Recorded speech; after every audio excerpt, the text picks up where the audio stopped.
કરોડો રૂપિયાનો ફુલેકો ફેરવનાર સુમિત ગોયંકા દિલ્હીથી ઝડપાયો હતો। ડીસીપીના ઝોન 4ના સ્ક્વોડે દિલ્હીથી ઝડપી લીધો। છેલ્લા 1.5 વર્ષથી પોલીસ ચોપડે વોન્ટેડ હતો। કરોડો રૂપિયાનો ફુલેકો ફેરવનાર સુમિત ગોયંકા દિલ્હીથી ઝડપાયો હતો। ડીસીપીના ઝોન 4ના સ્ક્વોડે દિલ્હીથી તેને ઝડપી લીધો હતો।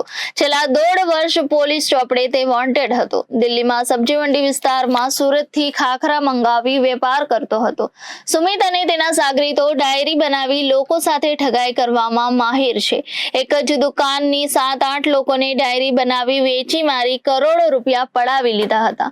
પોલીસે ભાવિન પટેલ, પ્રદીપ તમાકુવાલા, વસંત પટેલ, તુષાર શાહ, સુમિત ગોયંકા, ઓમકાર સિંહ રાજપૂત સામે ગુનો નોંધાવ્યો હતો। આ ગુનામાં અગાઉ તુષાર શાહ કોર્ટમાંથી જામીન લાવ્યા છતાં પણ પોલીસે તેની અટકાયત કરી હતી, જેમાં વેસુ પીઆઈ આર રાવલને સસ્પેન્ડ કરવામાં આવ્યા હતા।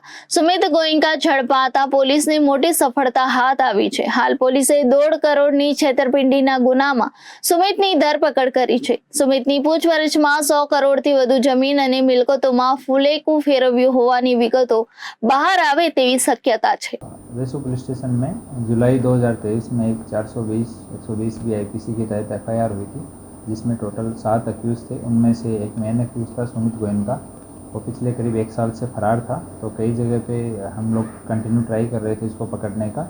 तो कल इसका लोकेशन दिल्ली में मिला, तो वहाँ ये सब्जी मंडी पुलिस स्टेशन दिल्ली के एरिया में फ्लैट लेके वहाँ पे रहता था और सूरत से खाखरा मंगा के और वहाँ पे सप्लाई करता था दुकानों को थोक में।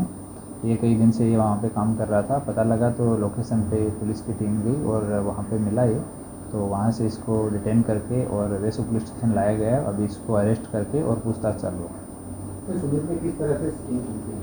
ये जो पार्टिकुलर एफआईआर है वो 1 करोड़ 65 लाख रुपए की एफआईआर थी, जिसमें कुछ और लोगों के साथ मिलके इसने डायरी को इधर उधर ट्रांसफ़र किया था और डायरी के बेस पे ही कुछ दुकानों को सोल्ड किया था और बाद में वो दुकान जो है जिन्होंने पैसा दिया था उनको दुकानें तैयार करके नहीं दी गई। रिपोर्टर अरविंद राठौर, जनादेश न्यूज़, सूरत।